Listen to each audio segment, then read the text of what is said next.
One thing is for sure, the 2020 U.S. presidential election will be anything but boring.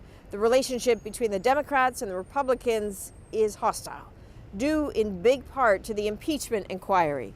So how will so much anger and so much partisanship affect the outcome in just 1 year from now?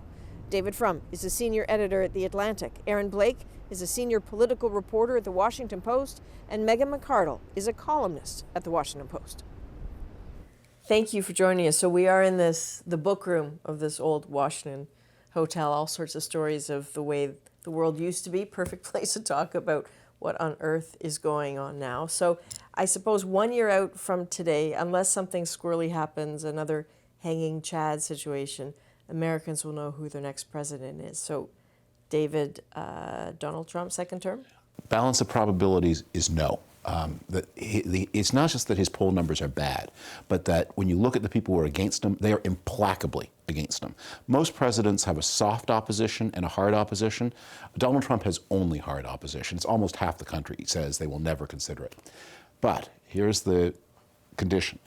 It is possible to imagine that he could a second time win the Electoral College while losing the popular vote. And this time, very possibly by losing the popular vote by even more. 2.7 million down last time. It could be as much as 4 million down the next time. But isn't it the case that with a few sort of recent examples, most incumbent presidents win? The economy is pretty good. Why wouldn't he win? He's exceptional at alienating people, right? But I think that there is a caveat to what David is saying, which is this. The people he alienates most are affluent suburban voters, right? That is why his party did so badly in the 2018 midterms. He lost people even more than he had. He started losing those people in 2016, but he really just hemorrhaged them in 2018. So, I mean, he could become the first president to run again with an impeachment on his resume from the House. Is anybody else actually talking about this? I know it consumes the city, but outside of Washington, on the campaign trail, is this being discussed? It's something that is coming up very seldom on the campaign trail. And I think that's a big reason why a lot of Democrats were slow to embrace it. I mean, even when this was something that much of the base was on board with, we didn't really see rank and file House Democrats on board with this. And a main reason that they said that they weren't on board is because they weren't hearing from their constituents about it. And even in the weeks after the impeachment inquiry was announced, and a lot of these lawmakers were still in their home districts, they still weren't hearing about this very much. So I think it's something kind of like our presidential elections, where people kind of tune in when it starts to get really serious and gets towards the end, and we're just not really close to that end point at right now. Megan, you've written about how this is a president who has obviously made it clear that the norms of past political realities don't apply to him at all. So is there a chance this actually really helps him, that this is a great gift to him? I think that's unlikely. I think things like the Brett Kavanaugh nomination, a Supreme Court nominee who was accused by someone of having tried to sexually assault her when they were in high school, that really helped him with his base, where he totally defied the norms. Any other president would have withdrawn that nomination, and Trump said nope, pushing through, and he ultimately got him through, and that really energized his base. Impeachment is, I think, a little different. It will fire up people who are super angry, who are going to be super angry that Democrats are doing this and view it as just a politicized, a witch hunt, and so forth. You hear that already from Republicans. But those people were already pretty fired up, right? Those people, I think, were going to turn out in 2020 regardless. The question is for the middle, right? Those people who maybe really don't like Democrats, but maybe also really don't like what they're being asked to defend in Trump. I don't think that the endless recitation of the things that he's done, which at very best are skeevy, I don't think that's going to help him with those voters and make them want to come out. It has two other effects that I really hurt him. The first is Bill Clinton left a playbook behind of how to deal with an impeachment. You focus on the job, you don't get distracted, you make sure that you have a team that deals with the impeachment while the president does the job of being president. Donald Trump has thrown out that playbook. The impeachment is inside his head. He is the one who is being controlled by it, and you can see him reacting ever more impulsively. He tweeted on Sunday something like 28 times, and many of them like retweets of some pretty weird people. The New York Times did a big survey of how he retweets Russian and white supremacist accounts. He's losing control of himself. I think there's one argument, real briefly, for this potentially helping the president, and that's because we all talk all the time about how President Trump's base is very much on board with him. They're very passionate, and that's true, I think, for probably 50 to 60, maybe even 65% of his supporters. But if you look at polls, there is some softness in his numbers. There was a poll last week that showed 33% of Republicans are not proud of President Trump, 41% say they're not excited about him.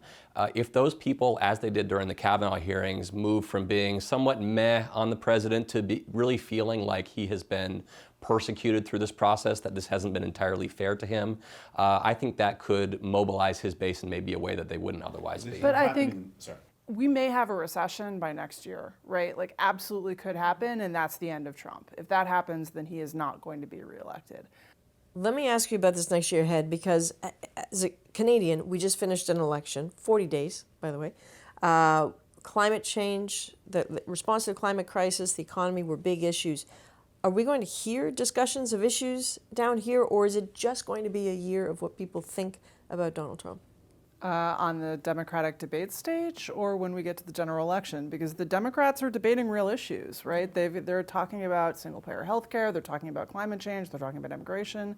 They're not, I think, being as forthright and serious about their plans as one would hope. But these are real major issues on the table, and they have and people are putting forth bold, potentially too bold for suburban voters, agendas. When it gets to the general, it's going to entirely be about Trump. And I think the danger is that is the playbook that Hillary Clinton ran in 2016, right? It was all like, look at him, he's terrible. And I personally agree with that. It was not enough to get her elected. So I think that, the danger for Democrats is that their base is quite left-wing and has pushed them onto this very bold agenda of, we're going to do single-payer health care, we're going to, depending on who the nominee is. Aaron, is it normal 1 year out to have a sense of who the front runner is likely to be? We usually have at least a suspicion about it. I think at this point in 2016, even though nobody actually expected Donald Trump to be president, he had asserted a lead in some of the polls and was starting to show that he could actually be the nominee. That's not always the case, but I think the Democratic primary right now is unusually wide open at this point. Even if you look at the early states, there are some obvious winners in the early states that show that this, we could have 3-4 different winners in the first 4 states if things shake out a certain way. So this could be an ongoing process, and a lot could change before then. I do think we're starting to see the top tier of the Democrats start to solidify a little bit. And that looks like what? And that's Elizabeth Warren, that's Joe Biden, that's Bernie Sanders, who's kind of holding on to it a little bit. And then Pete Buttigieg is kind of the wild card here, especially if you can do well in Iowa, which is a really good state for him.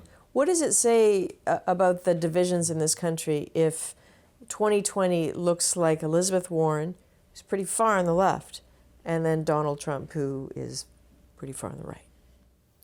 I think that it shows that America is dividing, is that we have sorted ourselves geographically along ideological and demographic lines. We have sorted ourselves residentially, even within the places where we live.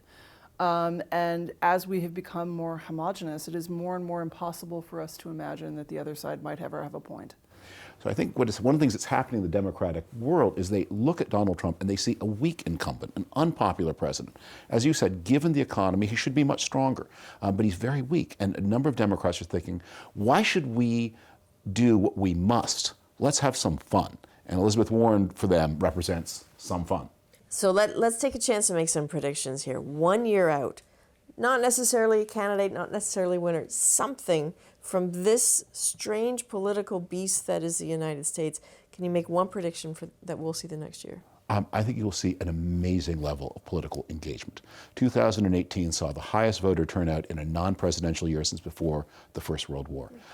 I think you're going to see turnout in the 60% or even higher range. Both Republicans and Democrats are going to mobilize a lot of people. And the bigger the turnout, obviously, the better the Democrats do. Their coalition is bigger, but harder to mobilize. But when mobilization is high, they do have the numbers behind them. And it could be, I mean, there could be long lines at the polls. There will be an effort in Republican-leaning areas to make it more difficult to vote, to discourage Democratic voters who are weakly attached to the political process. Eric?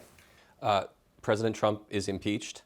He is acquitted by the Senate on a mostly party line vote. Maybe they have one Republican crossing over, somebody like a Mitt Romney. And by November, it has almost no bearing on the election. People actually forget that it actually happened because it feels like so long ago.